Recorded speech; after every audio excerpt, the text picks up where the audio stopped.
What's up, y'all? Here's some pretty important going on in the world that doesn't seem to be as important as other things like sports and other nonsense. So, is the U.S. government us, our people? When I say U.S. government, I mean if you in America, that's me and you. If you pay taxes at all, you buy something from the store, you sell anything, you pay taxes. So that tax is going to the government. That government is using it to do stuff. And it seems like our government is using our money to fight unidentified flying objects. Right? What is that? That's UFO? I'm not saying it's aliens. We're saying unidentified flying objects. Enemies or not. So today I want to look into a couple articles that just talk about how we went from like this one says how UFO sightings went from conspiracy theory to a serious government inquiry. And this is an article from June 4th, 2021. This is not today's article, yesterday's article. We have some super recent from today. But start off here. From this is from NPR. It starts off: are we alone? Have alien spacecraft been buzzing across Earth's skies? Those are the questions being asked in the government's new report on unexplained aerial phenomena, which they now want to call UFOs because they shit all over the word. I don't want to say that, but they changed. They disgraced the term UFO by calling it a conspiracy theory. So now they want to talk about the same things, but they're gonna call it a UAP. But we're not gonna do that. We're gonna stick to the original. Yeah, Coke original. We don't want the new stuff. We want the old stuff. Okay, its preferred term for what many call, yeah, exactly, UFO. So far, it looks like the answers in the report will leave UFO spotters and conspiracy theories unsatisfied. Fine. U.S. officials and analysts who examined video footage from U.S. Navy planes and other records say the evidence doesn't point to alien technology, but they also say they can't explain the usual phenomena. You can't do both. You can't tell me it. Oh no, it's not that. So what is it? I don't know. I don't know. Well, that's what we're saying. All we're saying is we don't know. What is that? That's what the U stands for. Unidentified. We don't know. You can't tell me it's not something if you don't know. Where are my keys? I don't know, but it's not on the dresser. Unless you check the dresser, don't tell me it's not something. You know what I'm saying? Don't mark out any answers if you haven't given any if you haven't given any response. If you don't know, don't tell me it's not something, right? At least give me some what possible answers could be. So the Porsche release is still pending at that time. So the New York Times first reported news of its finding Thursday night. A senior U.S. official confirmed to NPR that details in the newspaper stories are accurate. Which again, that just means that don't mean nothing because that's just them talking to each other. Oh yeah, he said it. Oh yeah, and someone that shall remain unnamed has confirmed it. Which means I don't want to say it means nobody confirmed it, but we don't know still. And the report is they don't know. So what are they confirming for real? Right. It's intelligence officials. The airborne vehicles weren't made by the U.S. The only thing they know for a fact, it seems like, at that time, is that it's not ours. That's it. It could be anybody in the world or other worlds, but it's definitely not ours as far as they're trying to tell the public, which is, it's possible. They could if it was ours, they will try to crush it, at least crush the story, not, harm anybody, just not get the story out, right? One of the report's only substantial conclusions is that the craft encountered by the military objects that showed unusual flight capabilities were not created by classified programs run by the U.S. government or the Pentagon. Why would they even say that? Like, for real, why would they even, like, if it was, are they gonna say, nah, that's just some secret shit? Well, they wouldn't even say that, right? Like, if it was something secret, what would they say? I don't know. They would call it crazy. That's how they did for a long time. So now they're like, well, we don't know what it is, but it's not ours. So, So that finding jobs with the statements previously made by Luis Elizondo, the former leader of the Pentagon's Advanced Aerospace Threat Identification Program. He spoke to NPR in 2017 after the release of a previously classified video taken by a camera aboard a U.S. Navy FA-18 Hornet, a Super Hornet. So we're going to go ahead and listen to this and watch this. Gimbal is the first of the 3 U.S. military videos of an unidentified, of a UFO. Come on. Because UFO doesn't mean alien. We just means we don't know what it is, and it's in the air, right? Unidentified. The first planes by the Wright brothers were UFOs.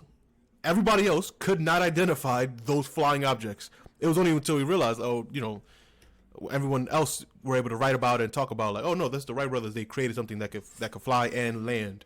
Which, flying is not the hard part. Landing is the hard, is the difficult part. So boom, Gimbal is the first of 3 U.S. military videos of an UFO that has been through the official USG declassification review process and approved for public release. I don't know if that's a good thing or a bad thing, right? This content has chain of custody documentation to ensure preservation of its original condition. Taken aboard a U.S. Navy FA-18 Super Hornet, the unaltered footage was captured by a Raytheon Advanced Targeting forward-looking infrared pod, which contains the most advanced sensors and powerful tracking systems on the market. Hilarious, they call something like that being on the market, just available to the world. Jesus Christ. What you will hear are actual U.S. fighter pilots who are highly trained observers and weapon system operators, trying to make sense of what they are witnessing. So we're gonna hear their communications real time. Because imagine that. Imagine being the ruler of the sky. Oh, there it is.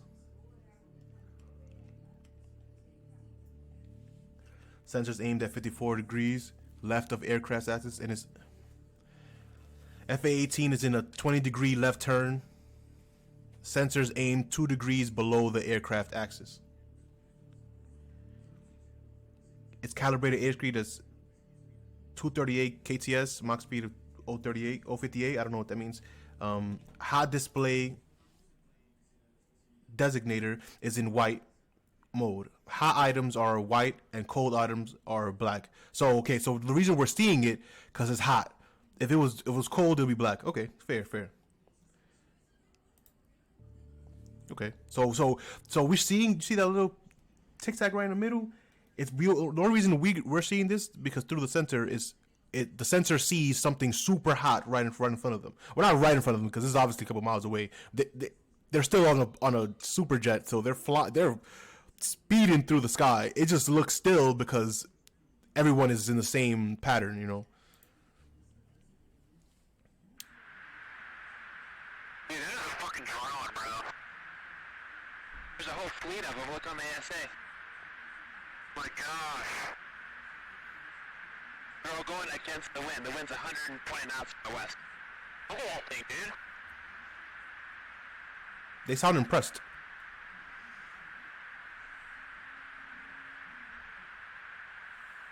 That's not our LNS though, is it? It's not. That is the LNS, dude. Well, if there's like... Look at that thing. It's rotating. It's rotating, they said. They were like, what? What is that? You see that? Like, hold on. What's going on? Who's driving that? Is that John? John always gets to drive the cool ones, but it's just funny. It's a mix of scared and impressed. Like, oh, look at it's going against the wind. Wait, we can't do that, right? Is that I don't think we're supposed to be able to do that. So yeah, this basically just goes over what we just heard. Their communication to each other. So, Elizondo, the guy who's the head of the research of aerial technologies for the Pentagon, confessed he didn't know the origin of the craft. So again, it's not ours.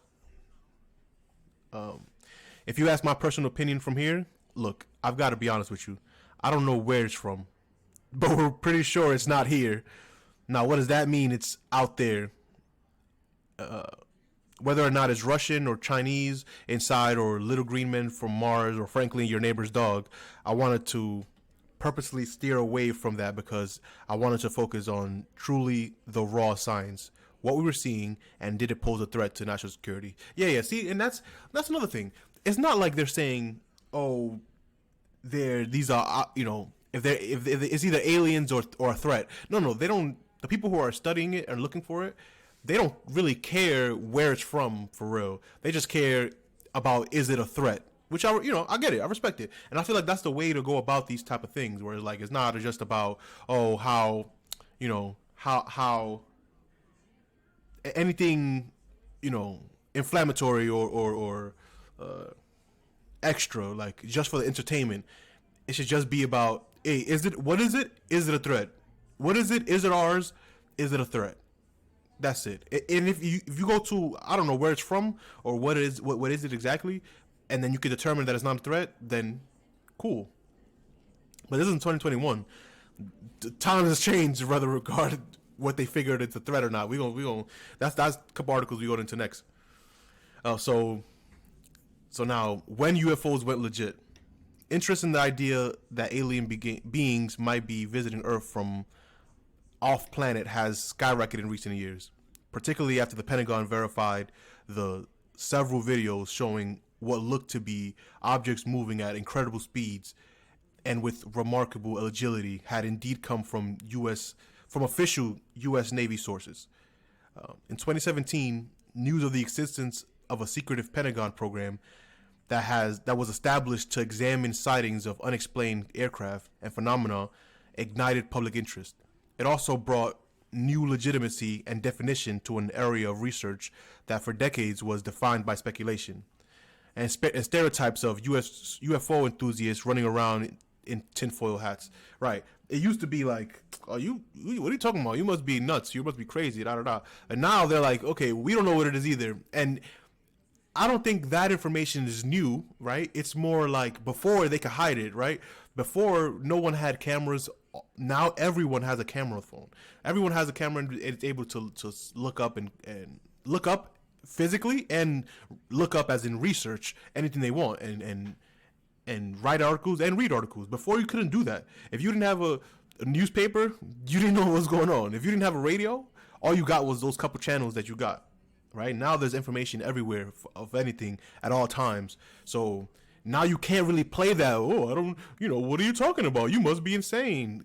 Game. You can't do that. They still try to do that, but it's more difficult because now you have people who are more quote unquote credible. People who are experienced, like these pilots and stuff like that. They don't want to say that because they know what comes with that. But now there's so many of them. It's like, okay, what are we supposed to do now? There was a Commander Fravor on Joe Rogan's podcast. Shout out to Joe Rogan. Where you listen to him, and it's not like he's not there for entertainment. He's not trying to entertain you. He's just trying to tell the story, trying to tell his story.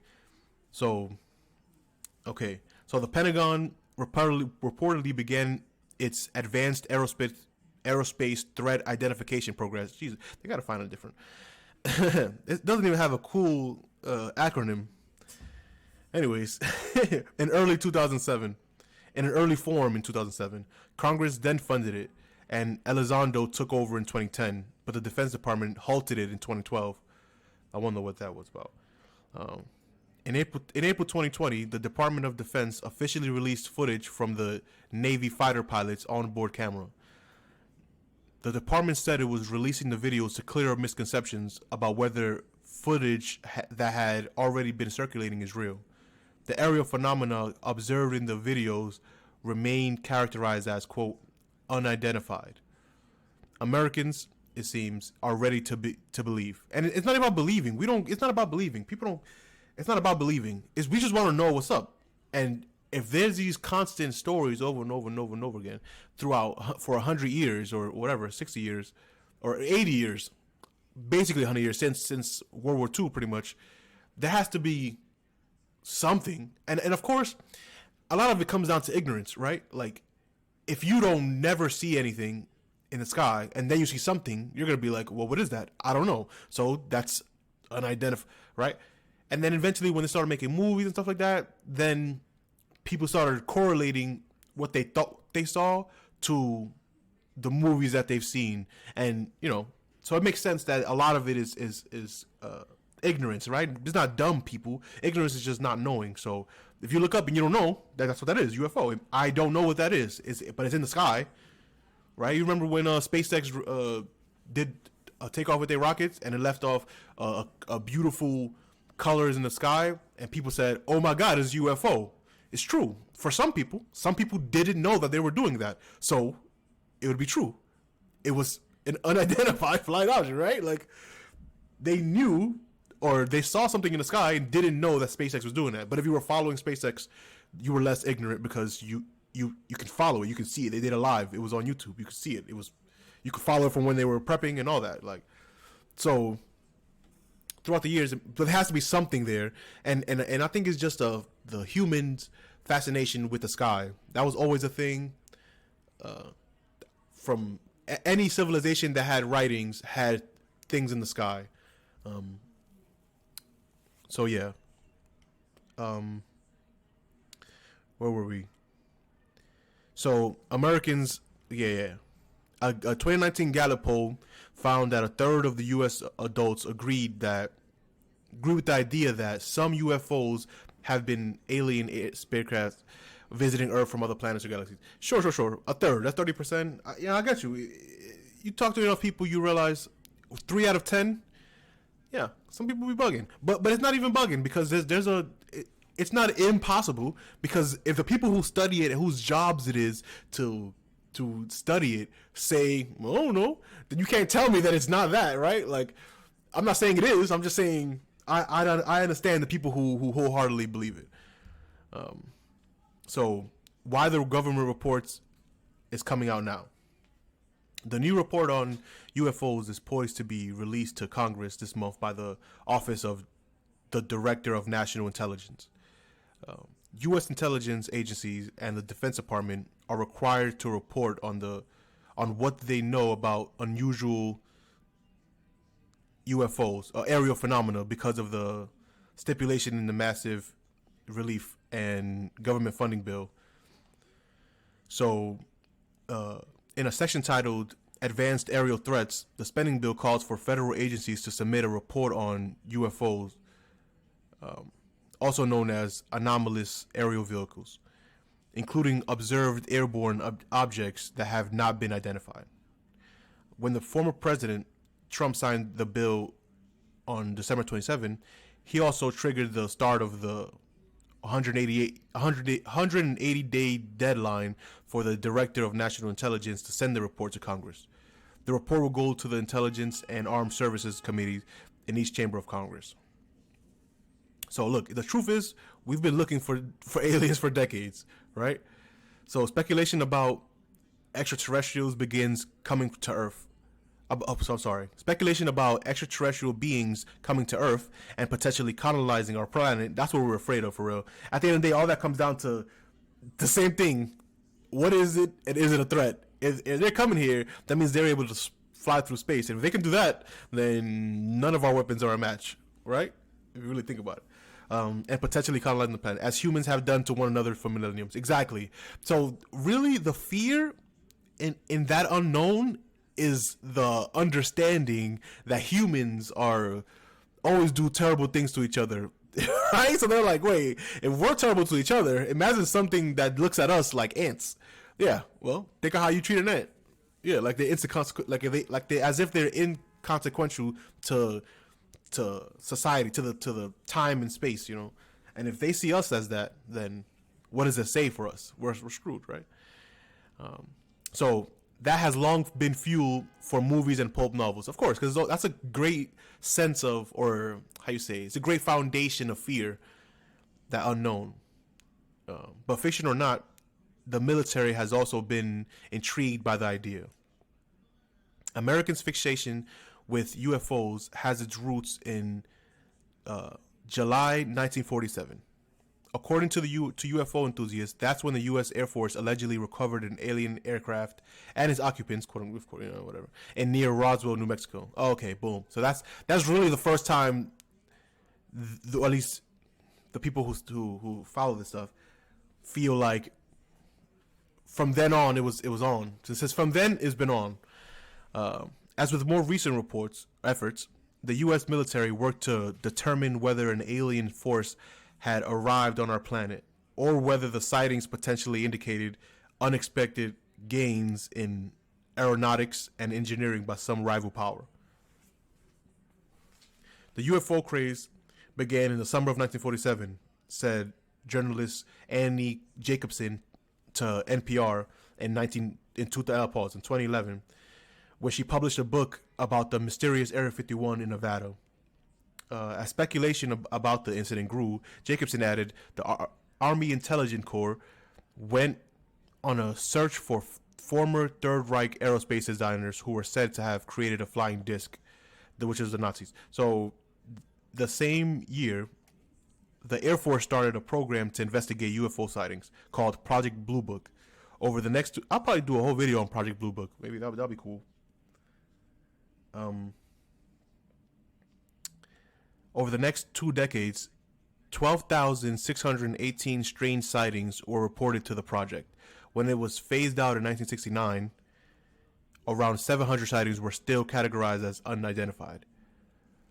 So, maybe I guess we could look into that, but that's crazy, like that's crazy. We had a time where that's easily a possibility thing. You know what I'm saying? These things are possible, and we're gonna look more into why or more recent updates to this story.